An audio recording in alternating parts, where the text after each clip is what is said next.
Welcome to this session of corporate strategy subject. We're going to talk about delivering competitive advantage.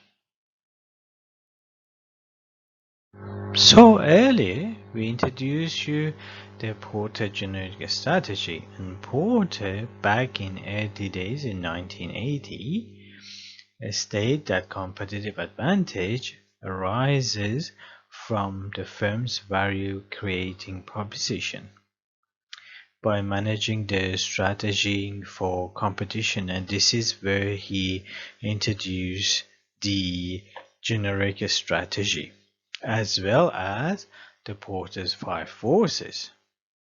And then in 1985 he introduced his next book, which titled Competitive Advantage, and he proposes the value chain, which we already shared with you in the other session 3. Then in 1991 Professor Barney presented another view, and he said that competitive advantage can be derived from rare, unique, and heterogeneous resources in the company that transform into firm's capabilities. And this is where you introduce to VRI framework. And the debate continues. Of course, in 1990, Porter presented another view, which we're going to talk about that view in today's session. That is actually it's looking into the quality of the environment, and it goes into 4 conditions that they call Porter's diamond that will actually help the firms within the diamond achieve the rising level of productivity in the particular industry or field. When we talk about today's competitive advantage, and we recognize that in today's global world, goods and services and people and technologies move about faster and more rapidly, and therefore it is really important where is your located. It's a matter where you are located, doesn't matter where you are located actually, in which part of the port. But if the location does not matter, why companies still try to pick and choose locations and try to find, for example, Silicon Valleys. When you see a cluster of economic activities of one type in some specific location around the world, that's very important. In 1997, Professor Gorelli from IMT sums up that in the world today, there are 4 key forces dominating the global economy. And if we're looking at this diagram carefully, one of these forces is the economy of proximity, but there. And these are opposing forces just like the rest. And these force provides and argues for value-added services close to end user. For example, knowledge and relationship that actually provides new sources of competitive advantage from the internal point of view, that if you're not there, you cannot obtain these sources of competitive advantage. Michael Porter defines something in his latest book that the competitive advantage of nation, that a country competitiveness is determined by the productivity which it is able to make uses of its resources or human resources or capital resources and natural resources. So for a country wise, the productivity arises from a combination of domestics or the company that is possessed, and how these companies they work together with the country to raise their standards of living. For example, the wages. And also Professor Porter argues that it is not what industries a nation has, but how the country compete in this global industry and how this country competes with other countries. And what he says is that the innovative capacity of the industry needs to the growth in productivity, and these the growth in productivity that create a prosperity or increases prosperity, meaning wealth of the nation. Earlier, we talked about the different sources of competitive advantage that the firm should tap on. And again, this slide is from Professor Michael Porter as well, that companies needs to tap on into the internal sources of competitive advantage as well as external competitive advantage, because the more you can tap on, the better your company can become. So Michael Porter defines the internal sources of competitive advantage and agrees with views of J. Bonney. Likewise, he presented to his five forces and to his diamonds the sources of external competitive advantage. Now let's look at the internal sources of competitive advantage. Let's recap this to the value chain, where Michael Porter states that competitive advantage grows out of the value of a firm that is able to create for its buyer, and this is also achieved from the firm's relentless improvement to its products and services, because the company is able to understand and control or contribute to its value chain process. So the value chain shows how the different departments and different resources can work together to bring about the values or create the values, or thereby create added competitive advantage, because it is able to looking into or find inefficient or high cost areas. If you remember the value chain, this is how it looks like. And what we stated earlier is that all part of the value chain must be aligned to the strategic causes of the company in order to reduce the inefficient area. For example, his company is striving for generic strategy of low-cost leadership. All the activities in the company is about managing the ways to achieve this low-cost leadership by having cost control built into the infrastructure, into the training, into the technology development, into procurement, as well as set of the primary activities that the firm conduct involve of economies of scale, involving large shipments, etc.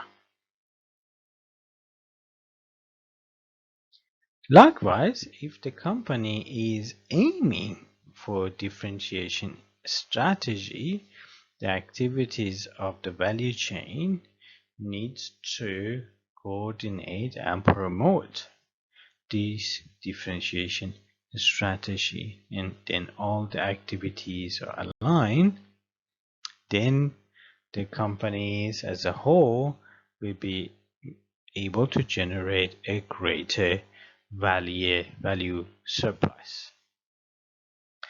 The value chain is, again, what we said, it's a very powerful concept, and there is now a need to consider not just a value chain for a company, but we should also be discussing and exploring something known as a value system.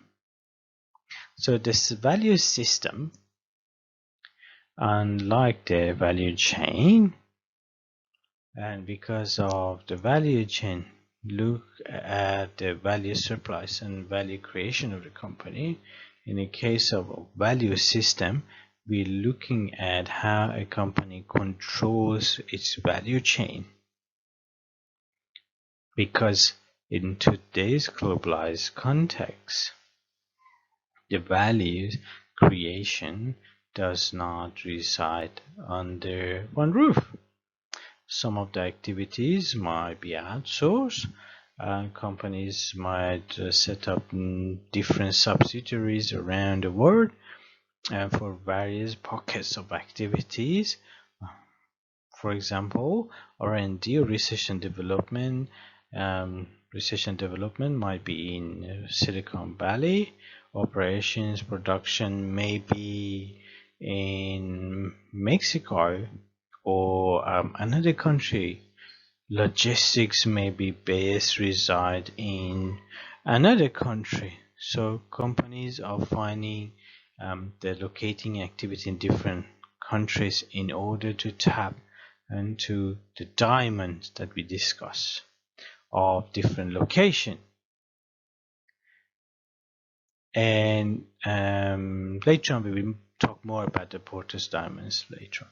So we can see how the value chain has evolved from a value chain of a company to a value system created around the world. Professor Jane Bunny defines as a sustainable competitive advantage where he used the internal resources and he presented 4 conditions which companies resources can meet in order to be something that will create a distinctive advantage for the company. So now we talk about the latest topic, which is the Porter's diamond. And the Porter's diamond presents the condition for national competitive advantage. How the clustering of industry will in specific locations create wealth and prosperity for the region and the country. And when we talk about national competitive advantage, we talk about clusters or industry clusters, and we lean that to the previous concept of the value system. If you remember, we talked about it earlier, right? And the difference between value system and value chain. So value chain involved into a value system because firms are globalizing, but there's always another reasons That's what the value system has been created. The reasons or the economic activity, and the successful one, tends to cluster around a certain location or certain part of the world, and thereby companies should tap into this particular source of competitive advantage known as clustering. What are clusters? Effectively, clusters are defined as critical masses of companies found in one place. And that particular place enjoys an unusual economic success. And the word unusual here is like unusual economic success. It's like a group of companies, but these companies are very well renowned, and the location is were located for that activities, and people wants to go to that part of the world or that location just to be part of that activity. And people includes the workforce, and includes companies wanting to be there to enjoy that specific economic success associated with that particular location. Because this concentration of companies are not just competing against one another, they are also working closely with one another, and they are, or some of them are interdependent on each other. So there is a system of links found in a cluster, and the links are or could be market link or non-market links. Market links means transaction do happen between the entities, because it could be a supplier customer relationship, and non-market leads are harder to define. It allows the company in a location just to benefit from the location itself, because there's a widespread factors like knowledge or information that is can found today.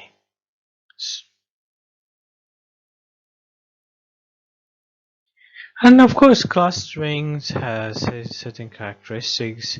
The groups of interdependent, similar competing related firms that are located in one specific location and are enjoying unusual economic success.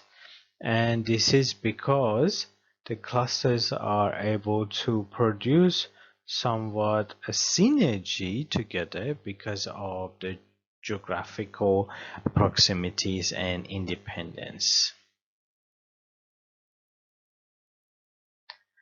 Clusters are a group of associated in an interconnected firm linked through commonalities or complementariness in their products or services, but what is key is they have to be in physical or proximate what we call proximity, and we need to find evidence that they are able to create further value because they are close to one another, and because they are interacting with each other. If there's no benefit like increasing innovation or productivities or growth, then co-location itself that cannot bring about the benefit of cluster.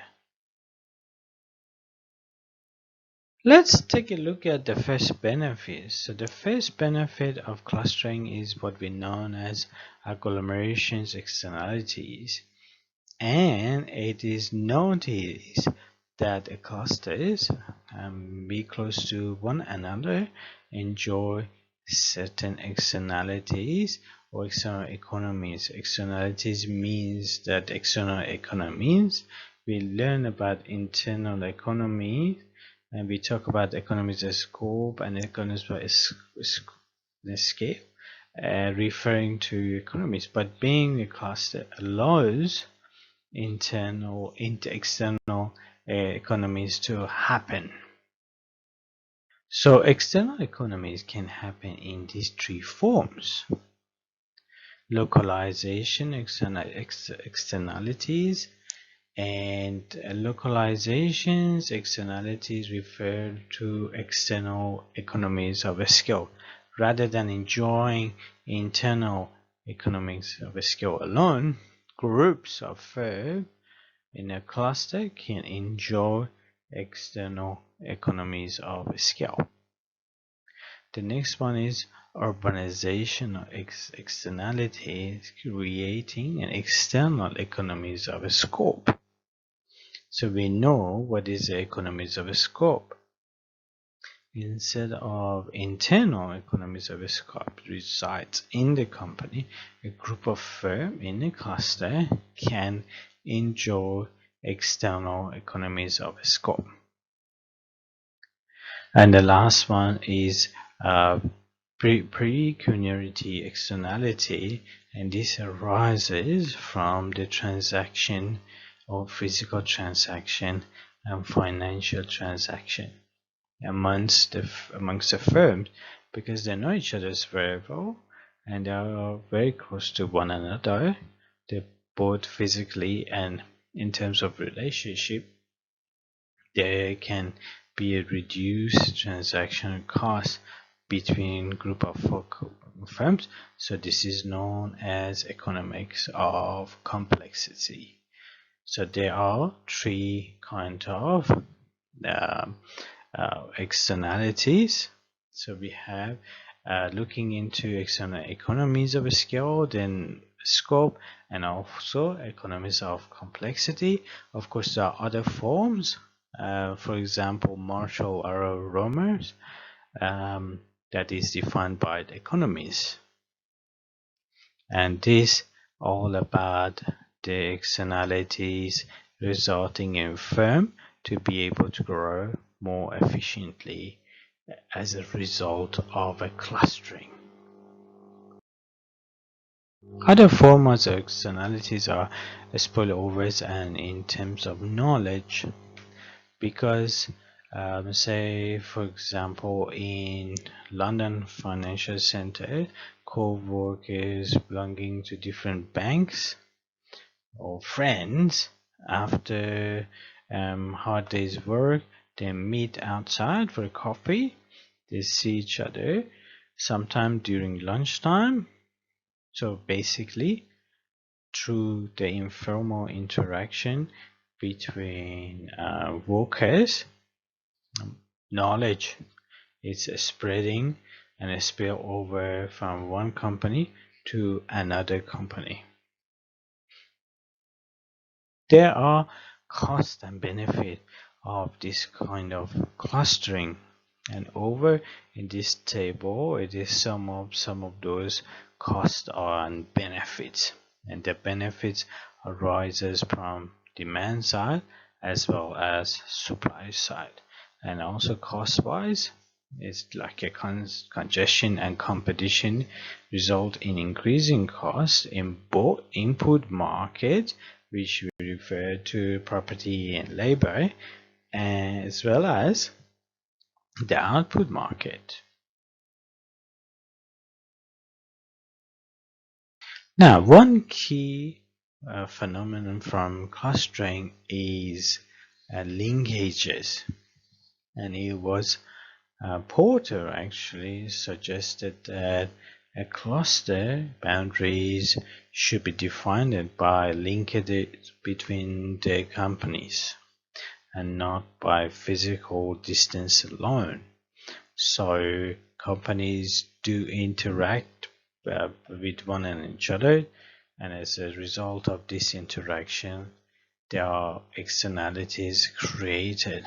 And we talk about three forms of externalities already. And here it shows, for example, a cluster map of California wine cluster. But this is what we mean by the linkage. For example, in California, in order for wine cluster to be successful, there are all these firms that is found and supporting the wine clustering in California. For example, in the heart of the activities are the growers, the grapes and vineyard. Then we have the wine processing companies and facilities that are basically they are the heart of the activities. But this is the main cluster. But this cluster would not be competitive if they don't have all these supplies on the left side at our farm in California that is closely associated with the growers and the vineyards, and at the other side you have all the winemaking equipments and supplies and stuff that is supporting the wineries and processing facilities or firms. Then we have other clusters like, for example, agricultures on the left bottom, and also the tourism cluster on the right side, and also we have the food and restaurant clusters that are supporting the wineries and processing facilities. Another phenomenon that is being created in the cluster is basically the positive feedback. Porter also acknowledged that the positive feedback lived within a cluster and that the formation of the new business amplified the benefit of clustering.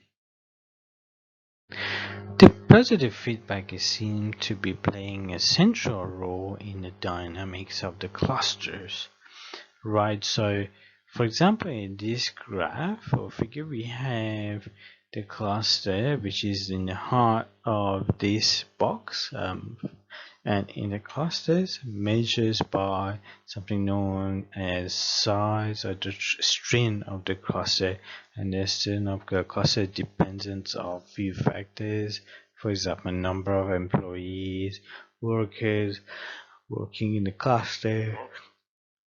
Now the cluster being successful will allow the companies to grow in terms of the size and also attract new companies or the new entries to come into the clusters, and these further add provide a positive feedback to the size of the cluster.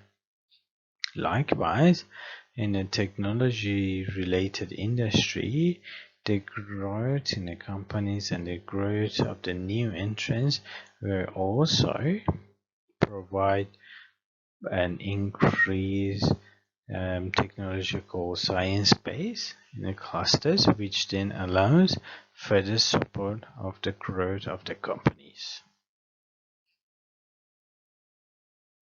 And also the interaction, the synergy that is created by the conditions found in clusters also create into a positive feedback mechanism for the cluster. And here we can propose a strategy fit model between the attributes of the location, and can provide, for example, in terms of a competitive attributes and how this can support the growth of the cluster. So the theory goes that there are various competitive attributes, areas that which is a country or region is known for. On the left side, in the yellow, for example, a country can provide a very good infrastructure, power lines, or country can provide skilled people, governance could be fair, for example, and all these contribute to a nation's competitiveness. And firm or industry on the right side execute numerous strategies, for example, to become a technology leader or time to market. It would be like a shortening it, increase in reliability, cost to market can be reduced, or many other winning strategies. So these are the firm's industry strategy. So some of these strategies require uh, some of these attributes, not all of them. So if a nation is able to provide in a green area of attributes or competitive attributes that are needed by industry, it would draw the industry into this location, which is in the middle green area, because this is where there's a fit and synergy drawn between a nation competitiveness attributes and the firm's industry strategy. Of course, we have talked about the value chain and how the value system manifests itself through the prevalence of clustering. So instead of capping onto internal economies of a scope, our internal value chain clustering allows the companies to tap onto economies of a scope as well as value system. And one of the key measurable outcome is the increase in innovation due to clustering. And a few researchers already observed that innovation is central as the way to compete in industry. And it is true that relentless improvement to the organization of firms or products, that competitive advantage can be sustained. And Porter in 1990 argues that we can draw competitive advantage not just through the internal relentless improvement, but also from the external environment, so through clustering. Porter also sums up that the presence of cluster, if the firm can tap into it, can tap onto the external economics of a scope, will create competitive advantage in three ways: by increasing the productivity of companies based in the cluster, by driving the direction and pace of innovations, by stimulating the formulation of new businesses, which was extended through the cluster, forming a virtual circle of positive feedback.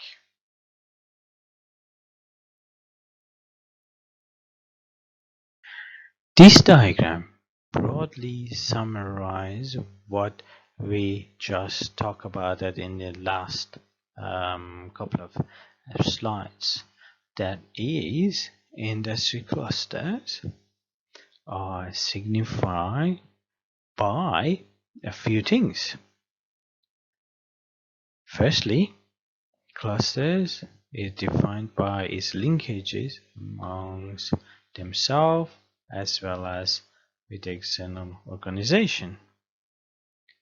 Clusters, because of its agglomerations externalities, creates important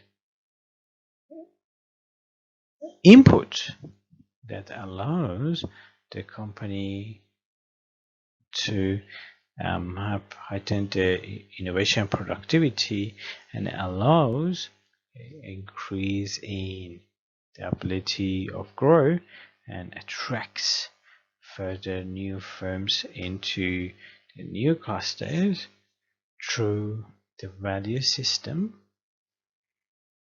found in the cluster, allows the company in the cluster to finally create a competitive advantage. So this is how industry clusters creates competitive advantage for the companies. Porter's diamond consist of four components, and these are the four components that we are actually going to cover and looking at it right now. So the first component is called factor conditions, and the factor conditions refers to factors of production.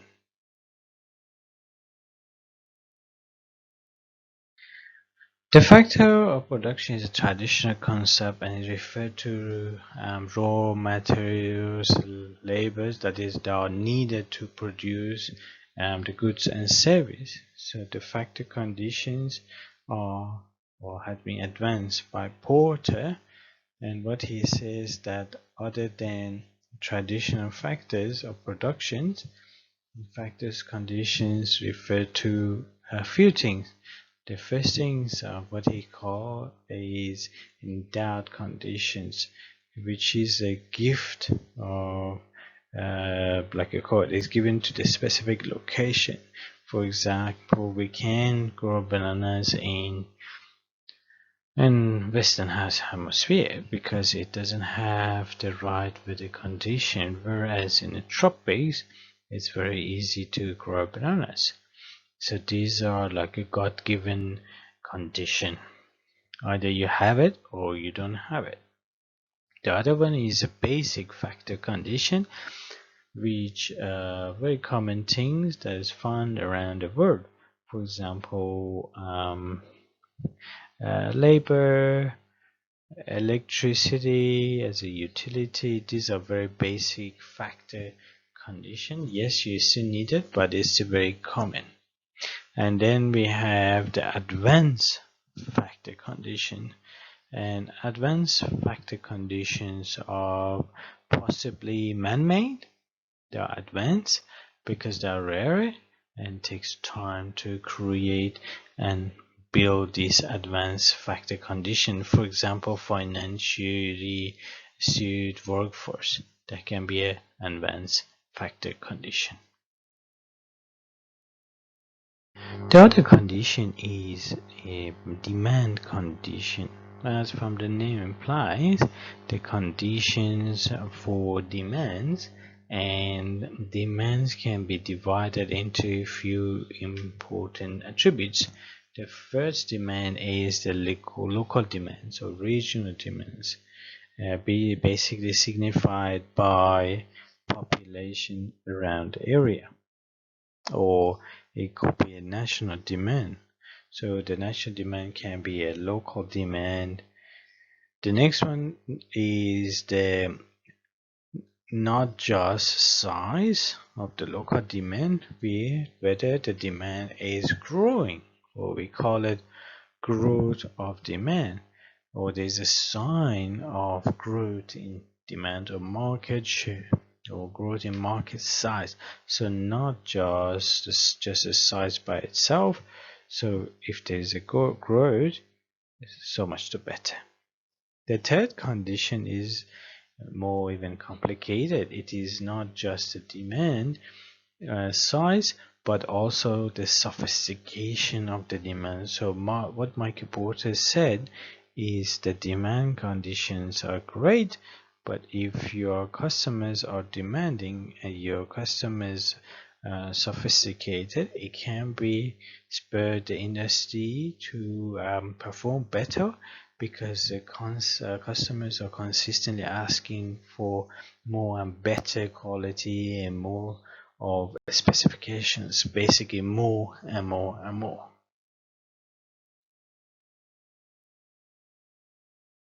Another condition is related and supporting industry, which is recognize that it is very important. So if you see from Porter's linkage map that we present previously, they were all industries just supporting the growers and vineyards and wineries and facilities in the middle. So the supporting industries like grape, stock, fertilizers, and then we have the supporting industry to the wineries as well that we see, and the related industries like the California agriculture, that they can learn some agriculture techniques from our tourism clusters that acts as a buyers or customers for the wineries and processing facility. So these are kind of related industries, and also those two in the middle are also related industries with each other.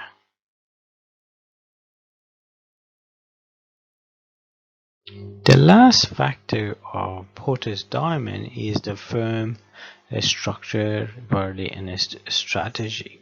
Of course, you're all already familiar, but that means that is quite related to the Porter's five forces when we're looking at firm structure and rivalry and strategy that refer to a number of firms and big players in industry, type of competitions, a strong domestic industry, or even pluralism is good.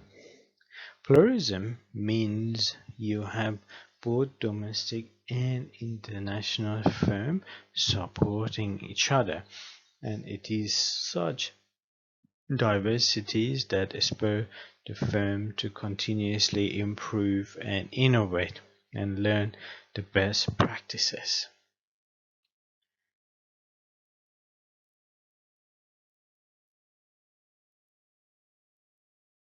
What is important to the theory is that the conditions mutually affect each other and improve each other.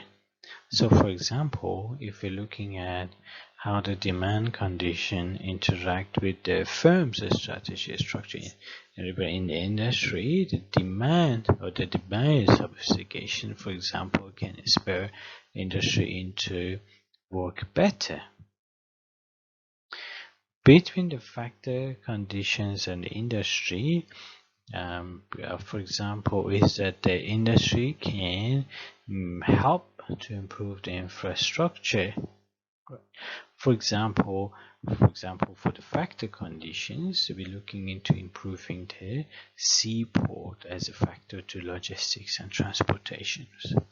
Between factor conditions and related and supporting industry, for example, skill sets are important, and also between demand conditions and related and supporting industry, for example, the other industry required products. So that's it for today's session, and thank you very much and all the best.